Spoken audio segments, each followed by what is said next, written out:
Hello everyone! I am making a football cake today. Don't mind that in the background. So first we are rolling out the dough. Actually, we're rolling out the fondant. Rolling, rolling, rolling, rolling. Yeah, keep rolling, rolling. And the hard part is basically lifting it up. I always just lift up using my roller and I flip it to different sides just so I can make sure that it's even and big enough to lay on the cake.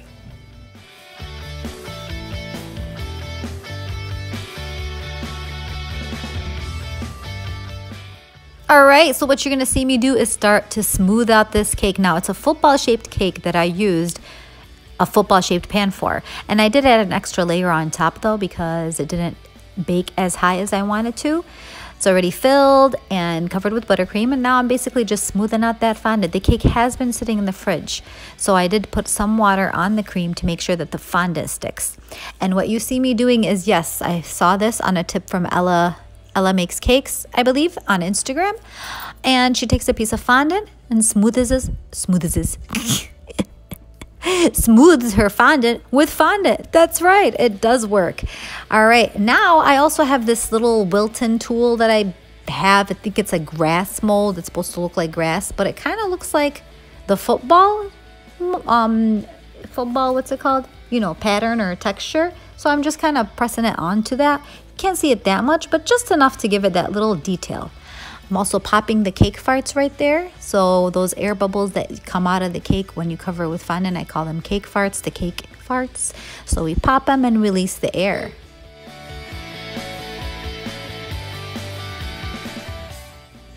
Hold up, call the police. Am I airbrushing in the house? Yes, this is when we had the polar vortex and I wasn't about to do it outside.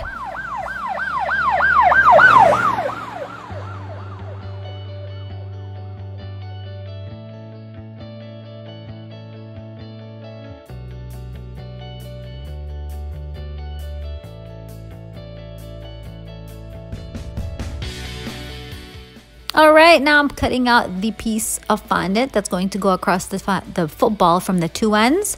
So you know that little white strip on the football, making sure that it's the same size, and I'm gonna lay that onto the football.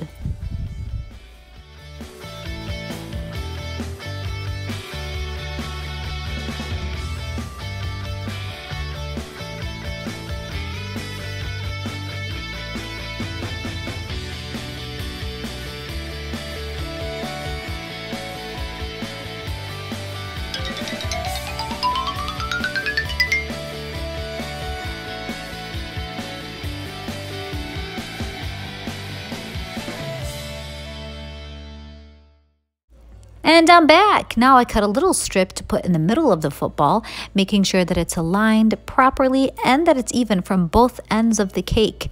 All right, so what you're gonna see me do is take that little tool, and if you look at an actual football, it's like got an indentation in the middle, and I basically press lightly into the cake to formulate that indentation.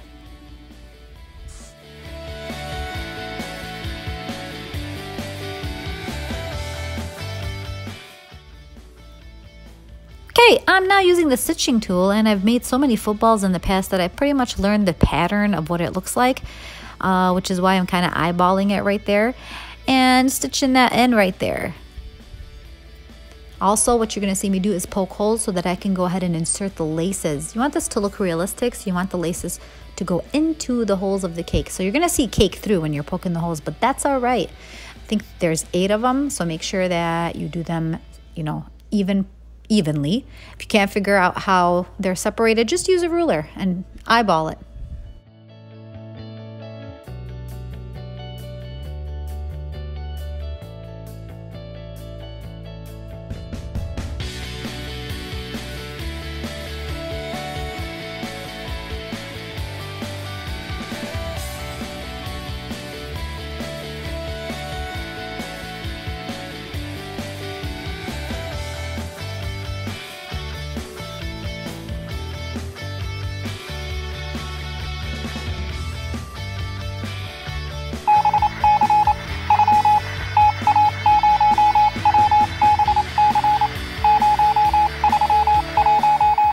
thought I'd add some sound effects in there. Think it would be cute. All right, so what you see me is taking the end of a little strip of fondant and kind of tucking it into the hole. You won't be able to see the cake through anymore because that's in there, and that gives it that realistic effect that it's already been stitched.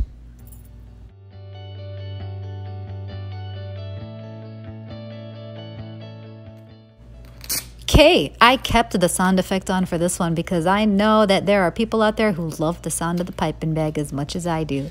Enjoy!